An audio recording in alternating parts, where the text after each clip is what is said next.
How are you? How are you? I'm so sorry. I'm so sorry to keep you waiting. How No, have you no, been? no problem. Good, ma'am. How are you? Great. I've just had, I saw Poacher and then recently I saw Paradise. So I've had the full Roshan Mathew treatment. It's been wonderful watching you on screen. And, my first question really was, Roshan, apart from the fact that you can move within industries with so much ease, also play different kinds of men and different kinds of masculinities. Like the man in Paradise is actually seems so humane and seems so liberal, but very toxic. And Yeah, the character in Poacher and Darlings is of course a darling. So the different kinds of masculinities, Roshan, of course, I know it's acting, but talk about that. that's a very interesting question you started with, and it's also something that I've spent so much time thinking about because, you know, recently, I think over the past few years in every industry, but more so in Malayalam, we've had this very clear shift from the conventional alpha male character. You know, the man who has everything sorted, the man who can get the world to go down on its knees when he wills or desires. So the man who is inexplicably strong. So when we decided to, as an industry, when like people started exploring other options of how else we can represent men, and like I think the boom of feminism in storytelling, of like everybody wanting to tell the story from a woman's perspective, whether they were equipped to do it or not, whether they had the nuances in place or not. I felt like we sort of like shifted right to the other opposite of a flawed man who, where like everything's wrong about this Yeah. guy. He's like evil, and his flaws are so visible from a mile away. So that was also like just as uninteresting for me. So to find the in between, between these two extremes was seemed very exciting to me personally. And like I've also had the good fortune of a lot of female centric films, as the phrase normally goes. They come to me and I get to read all of these scripts, and I've seen multiple versions of the flawed man. And it's very rare that you actually get a character like say Keshav in Paradise, or Sushant in Choked, where yeah, of course, he's a flawed man, and he's just as human as everyone else. But his flaws are not so evident on the surface. Otherwise, why would this woman, who is the protagonist in your story and who is sensible and smart, decide to be with this guy for so long? That's the question I've been trying to answer.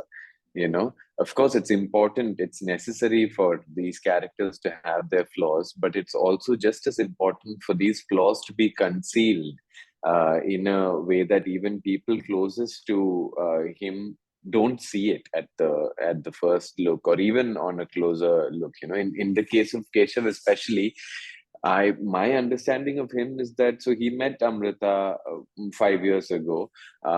He really liked her. So as we all do, men or women, he puts his best version forward, thinking, okay, this is going to be a relationship maybe which will last about 6 months if I'm lucky, you know and after that, as the norm is, or like as life has been, we both will move on. So I'll play this like really good version of myself for 6 months, except this becomes a long-term relationship, and then this becomes a marriage, and then they've been together for 5 years, and he really loves the woman, and he has a Yeah, lot of yeah, respect for her. yeah. Yeah, so he So does wants to hold she, on to but her. you know, she loves Yeah. him too. Not that she E- doesn't. Exactly. So that's the point, right? So for her to love him too, he has to keep up the front of, this is me, this is like all the good things about me, I will push up front, and everything that is slightly probably going to be unpalatable to you, I will hide. And this charade has been going on for 5 years, that has become his identity as far as she is concerned, as far as them as a Yeah, unit are concerned. So maybe on some level he also believes that that is him, that he's become a good person, that we've seen people so often say that, oh, this, yeah. you know my Will change partner is the my best. life. Yeah, Yeah, you change my better half. yeah, It's all it's interesting to think about it this way, that maybe you've just been playing a character all along. Now in Paradise, bam, they find themselves in a situation of crisis where yeah, Keshav just does not, he cannot, he cannot afford to play a certain version of himself anymore. There is just too much at stake. It's life and death. So this charade, as important as it has been for this long, it takes second place right now. What's most important is that he gets his life sorted. He gets his life back. What he's been fighting for so long, something that's so important to him, and he believes to them. So he decides to just put all of his energy into that, and hence he has no energy left to put up this you know yeah, so that's the way I try to understand Keshav, because otherwise she's sensible enough to see through him in 5 years. And this also puts him in a very interesting situation where, like, I don't know where it is, but I think in philosophy, a friend of mine who did philosophy in college said, those series of questions, I'm sure you know, but I don't know what they're called. But you're the loco pilot, you're in a train, and there are two yeah, tracks. yeah, There's yeah. like one man Right, right. strapped to one. Yeah. So the moral choice to make becomes difficult when, there's that one question where there's one guy one human you will have to run over who's very close to you, or you get to run over, say, three strangers who are, like absolute strangers to you. So that's the choice I feel that Keshav is making at this point. It's not like he doesn't realize that he is causing damage. It's just that damage for him, the way he evaluates it with his flawed moral compass, it feels like that's the lesser damage, or that it's more important to preserve what he is fighting Yeah, for at the cost of the damage that's being made. So that's right. I feel, and that's what will make this man relatable, right? It's very easy to play a character who's evil, who everybody can celebrate the death of or the end of. I didn't want that to happen with Keshav, because the moment an audience does that, it's almost like we're saying, oh, we're completely on the other side. This guy Right. is nothing like us. He's different. He's evil.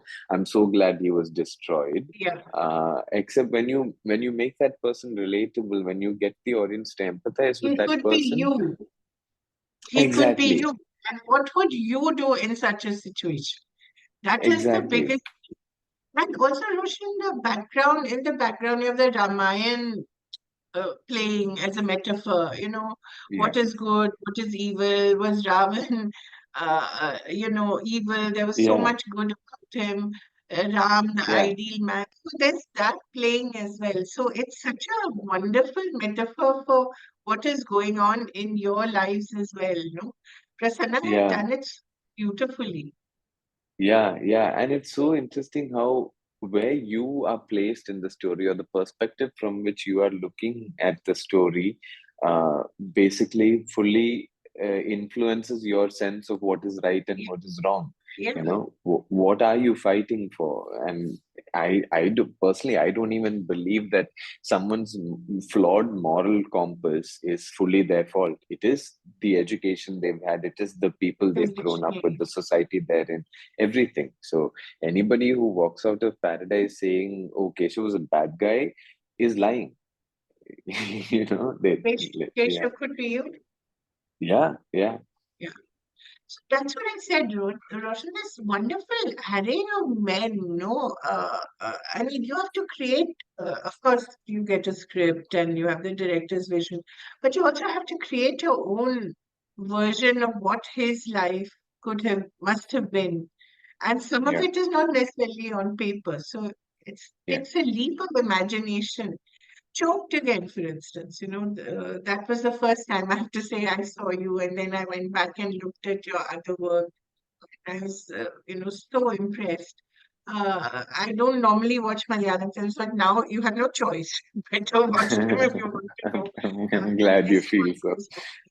But then I saw that, and I realized even in Choked, you were bringing such a different kind of masculinity.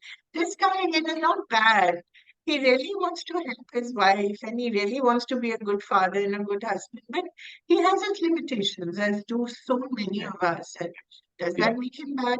No, just makes yeah, him like one of us. So yeah. talk a little about this whole the world that you build around your characters. How do you do that? I think I find what's common between me as a person and this character that I'm going to play, and even if it's the worst guy in the world, or like an absolutely horrible guy, I feel like if you look hard enough, you'll find something that See something you nice about it. yeah, it must be. I mean, it doesn't even necessarily have to be something nice. That's my point. There must be something that's not very nice, which you as a person have like 2 or 5 or 10% of, and maybe this person has like 80% of it. So like their actions or their decisions are a lot more influenced by that one particular facet of their personality, or like thought that they carry around. So I think it's that's sort of what I do in the beginning. I find out what's common. What do I have in common with this person? Or like how much of this person do I have in me? And then you sort of do this experiment, or like you do this imaginary, you do a projection basically, of now if that thing that I have very little of, or like 2% of, what if that was the most prominent facet Yeah. of me, and what if that dictated all of my actions? Then would I behave like this person? Would I make the choices that this person's making in the script? So I do that sort of like hypothetical projection, and I figure out what is the combination of what all that will make me this guy. So I'm basically making this character as accessible to me as possible, and I'm empathizing with them as much as possible. I'm fully trying to understand why they do something that they do. And this is not only when the characters say like I mean, I feel like most well-written characters are great, but this is not only when it's a negative character or anything. Like Yeah. any character, you have to sort of find what's. I think that's I don't not you have to. I can't say that. Maybe different people have different processes. This is how I approach it. So I find out what do I have in common. There'll always be something, one tiny little thing at least, and then I try to create a projection in which I could become that person. And then I'm just figuring out a way to convincingly arrive at all the decisions that that character is arriving at in the script, or make all the choices that they're making in the script. And in that process, you will pretty much have the inside of the character sorted. Then it's like it's the fun part, It just, I mean, not that this is not fun, but then it's like playing around with okay, so if this is what's happening on the inside, how does that reflect in the body? Or how would this person carry themselves, or like how do they groom themselves? What kind of clothes do they wear? And like for all of that, you have all of these departments who are also Yeah. working on it, collaborating on Right. it with you. So I think only that internal part of the work is where it's maybe just you and the director and the writer in some cases. The rest of it is just like it's so much, I say fun, because you have again, like makeup artist, a costume designer, the way a cinematographer lights it, they're all coming in with their projections of that character. So you're seeing Yeah. where does all of this meet. And also, Roshan, I felt like sometimes you have a secret as a character which comes out in the movie, but you know it in advance. For instance, in Darlings, you think that Hmm. he's attracted to the daughter, he's actually attracted to the mother. That's a Yeah, delicious little secret, and she knows, but the audience yeah, doesn't know. So when it yeah, finally comes out, it's such a lovely thing, isn't it? Yeah, It's like yeah, this it's so much. secret you're sharing with the whole world. Yeah, and I love playing those things where, Darlings, when I was So reading the script, I cheeky, remember when I reached that scene, I knew that, oh my God, I have to do this film. This is just too much fun Yeah, for me, And it's very interesting also so then when you're playing the scenes before that, you have to keep the secret that within you. It has yeah, to make sense. It has to still be playing at some level if somebody decides to rewatch the film, or like yeah. it Then has they to can be see playing at. signs. Yeah, yeah. And it has to be playing at some level for the drop to work, for Yeah, sure. Like the audience is also, I guess, if it's performed well, directed well, and all, the audiences will feel it subconsciously. But you also have an objective to achieve in the scene. Like in Darlings, we need Vijay's character and maybe like other people in the chawl to think that Zulfi has a thing for Badru, for Alia's character. yeah, yeah. So you have to facilitate that as well, you know. Right. But you know that you can then you go back and say, oh, he so enjoyed the mother's cooking and all that. There was something a little extra in that Yeah, enjoyment, you know? yeah. You know how, like, when he's shooting her and all of that, this Yeah. just like He he's looks so so, happy.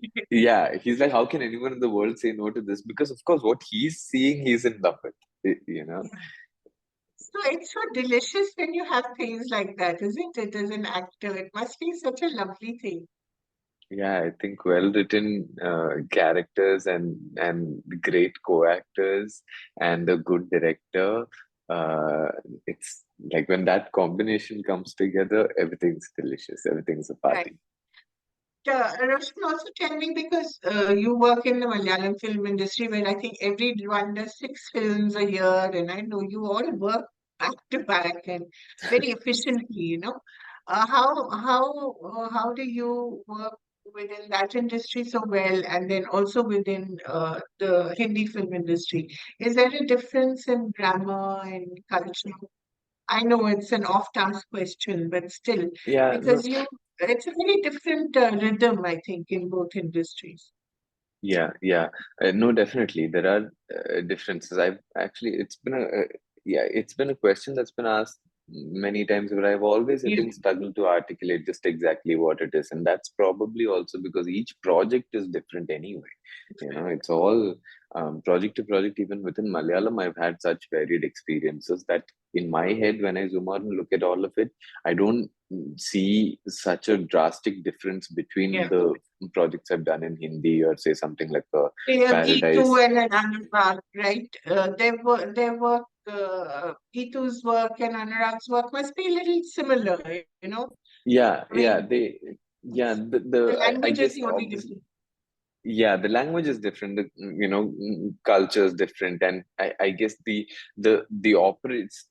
operating protocol on a shoot day on set, I felt was very. So when I came into Do Choke was the first time I stepped out of a vanity, and there was an assistant director who was escorting me to the set, and she immediately picked up a walkie and she's like, Sushant is walking.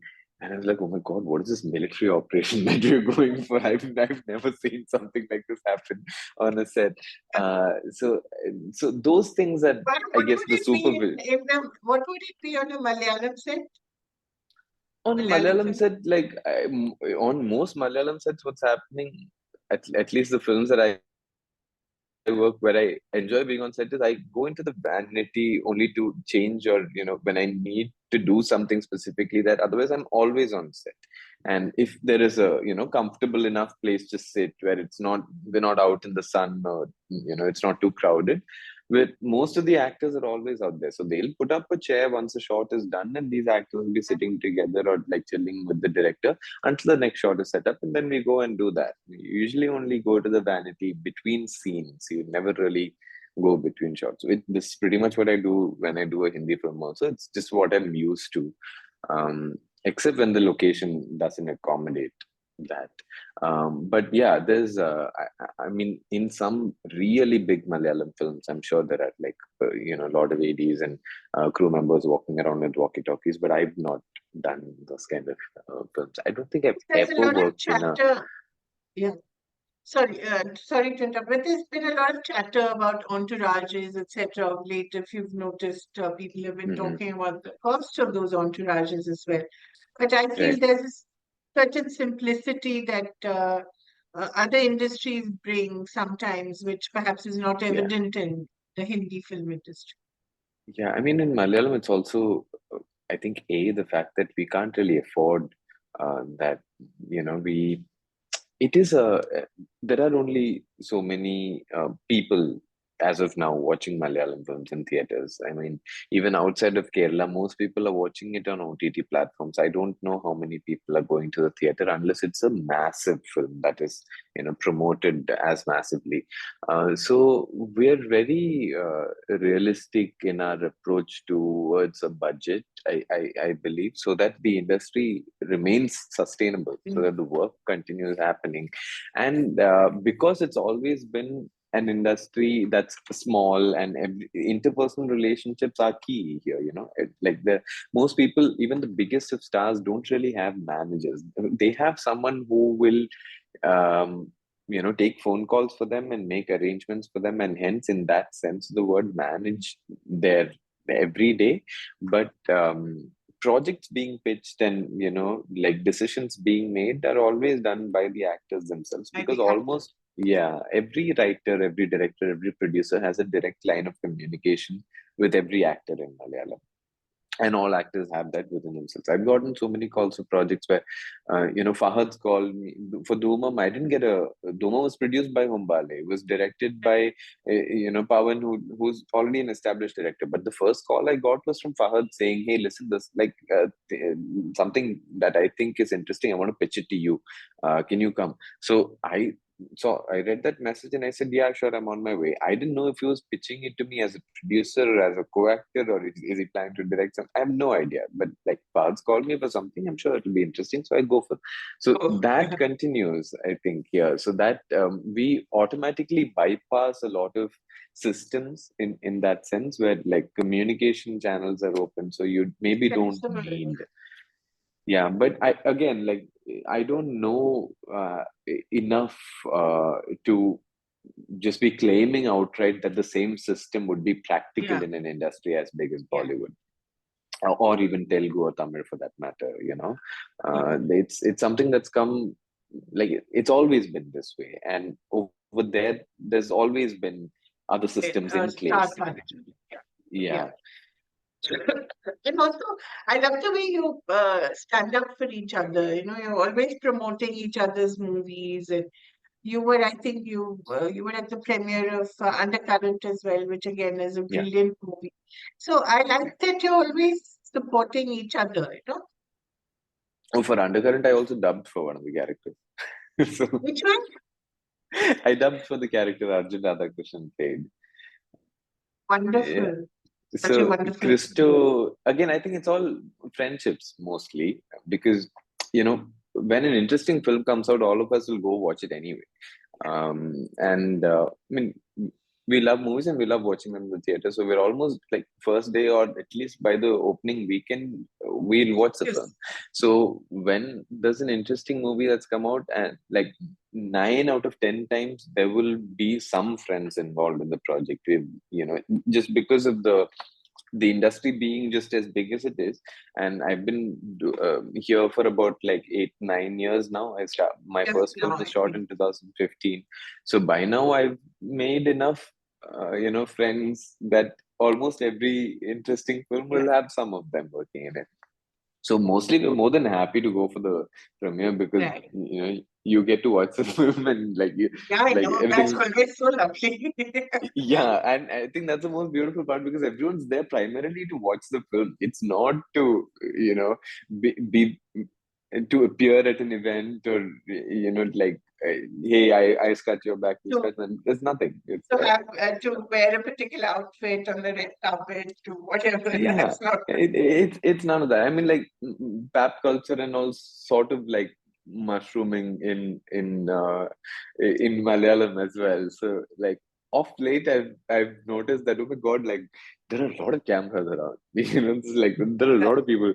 So I get a little thrown off when like suddenly someone's shooting me with a phone. I'm almost saying like, hey, excuse me, what are you doing? And then that's happened where they're like media. I'm like, oh, okay, right. Sorry, I need to Then you because realize that you're famous. yeah, and also like even when we walk in with like a lot of my friends are now, because I moved to Kochi to become an actor here.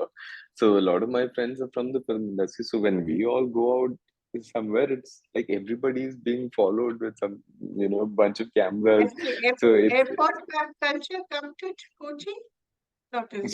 sorry. The airport look hasn't come to Kochi as yet, as it has in Bombay. Luckily, Right. luckily not yet. We're walking out looking, sleep deprived and jet lagged and hair all over the place and wrinkly shirts. It's everything flies. So, Roshan, just I know, thanks to me, we have a few minutes left only. Tell me a little about your growing up years. You've been all over, and you tried, I think, engineering, and then Yeah, you went to Chennai. And talk a little about a very nice cultural mishmash of yeah. influences I'll that tell have you. taken. I'll tell you something you don't know. I started my schooling in Firozpur in a military cantonment. Oh, how Uh, come your parents, was your dad in the army? my my dad was a banker. He worked with a nationalized bank, so he used to get transferred all over the So then country. they used to, yeah. And your mom Yeah. is also a teacher. Is she a teacher Well, no, or? no, mom's an engineer. She works for the PWD in Yes. Kerala. Wow.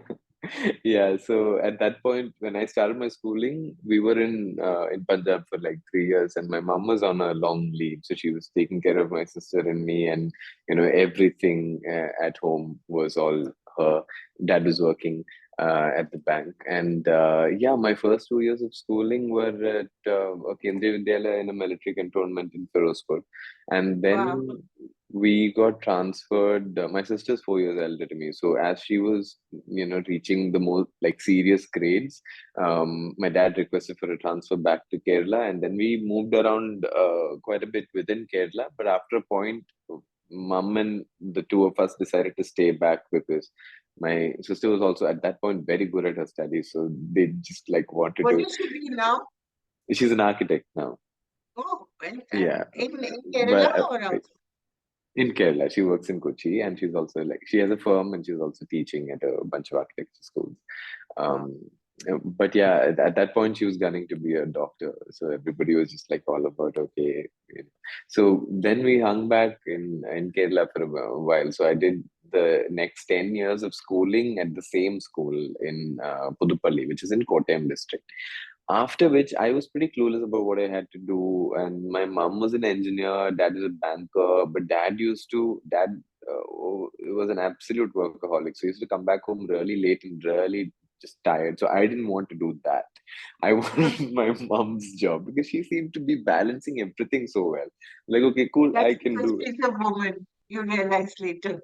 I realized that much later, you know. So I decided that okay, if I have to pick one, then engineering it is. And then I got into the Cochin University of Science and Technology Engineering College. 1 year into it, I realized I wasn't excited by the course, and I wasn't looking forward to um, you know being in that college and doing that particular course for the next 3 more years. So I dropped out after the first year. My grandfather had always been a big influence for me, and he had gone to Madras Christian College, and I'd heard all of Oh, these stories about how he started doing theater there, and how he made so many friends, and he was still in touch with like right until his death, he was in touch with his friends from Madras, and so I decided to go to that college, and I would get in either for physics or for English. I chose physics. I don't know why, and good. 6 months into MCC, I discovered theater because a theater group in Chennai came to MCC to audition actors for their new production. And I got into that and I fell in love with it. And then very soon, everything else took a backseat. And I just wanted to do as much of theater as possible. Started doing theater in college, continued doing theater outside. Then moved to Bombay because I decided by then that this is all I'm going to do in my life, that I'm going to do theater. And because I've made that decision, I wanted to get some kind of formal training in it. So I found this course at the Drama School Mumbai, which was a 1 year course because I'd already finished. That's where Dulkar went to, or was it another school? No, no, no. Dulka definitely didn't go there. Oh, Yeah, I don't know where he went, but he went not to drama Bombay school. to some drama school, but maybe not this one. Sorry, yeah. Right. Yeah, yeah, not this one. So I came, did that. Then I realized that there was so much more interesting work happening in Bombay and literally so much more of it, you know. So I decided to stay back in Bombay and try my luck there. Wanted to continue doing plays primarily, but obviously the Aram Nagar circuit sucks everyone in. I started auditioning for things here. And then I happened to do a series called Tan Lines that Proshit Roy was Oh, directing. And right. that was the first time I did something that wasn't a very short format thing like an ad or whatever. Something that was slightly longer in terms of like a storytelling length. I did that with Proshit and I had a lot of fun working in front of the camera. So then I was very hungry to do more work in front of the camera. Um, Came to Kochi because my mom had a surgery and I was a bystander. I was also like running errands and then happened to do a couple of auditions here at that point and then two films worked out. So I did those and then was jumping between Bombay and Kochi for a very long time until, you know, work started flowing quite, you know, frequently enough in Malayalam. So I gave up my house in Bombay and I moved here. And then like from Choked, I've been doing the, you know, part The, Bombay, part Kochi thing again. right. Yeah. So, do you live in both places? Do you have a home in Mumbai as well, or you're a I host? I You have you stay in hotels. Yeah, I know I have about like three homes in Kerala. My mom's house, my you know the house I grew up in where my dad still lives, and this house that I'm talking to you from. And I have about three or four at least in Bombay, which are all like house of my friends where I can walk in at any time and be just as much at home. So that's how life has been now. Wonderful, and there's Ullage to look forward to, right? Yeah, yeah, I'm very excited about Ulaj. It was a fun shoot, and I think it's Looks also very interesting. yeah. From my judgment of it, I think it's definitely going to be a fresh experience. Yeah, The film, the and spy thing, you know. yeah, yeah, and like we had a lot of fun making it, and you know, like not making any claims objectively about what the film's going to be, but every time I have fun at a shoot, I feel like okay, in some way or the other, it'll reflect Will in translate the on film. screen. So yeah, so I'm looking And forward and to it. I'm sure there must be lots of work in Malayalam, which maybe do you know what you're I doing next? so the I have a couple of films to be released. One called Chera with Nimisha and Guru Who was the Somasundar. director? Poacher. Yeah, yeah, yeah. So Chera Oh, we yeah, shot yeah. right before we went in for Poacher. So we've been waiting for this one to come out for a while. And then I did a film called Itiri Neram, which translates to A Little While, with Zarin Shihab, who was in Artam, if you watched. Yes, yes, I did. Yeah, Yeah, I so loved that fabulous again. actor. Yeah, and she's Yeah. such a good And actor. the whole So theater setup really, is, again, very yeah, powerful. yeah. Then I'm currently shooting a series for in Tamil, and I have already finished another one in Hindi, which will come out on Sony Live. It's called Kan Khajura. Wow. I'm What's it waiting to called, start sorry? a Kan Khajura, Oh, yeah, and waiting to start a Malayalam film, which I think we're going to go on the flow by around mid-August, which I won't tell you anything about right now, but it's a very exciting project. I've been waiting for the better half of this year for that one to start. We were initially supposed to start in February.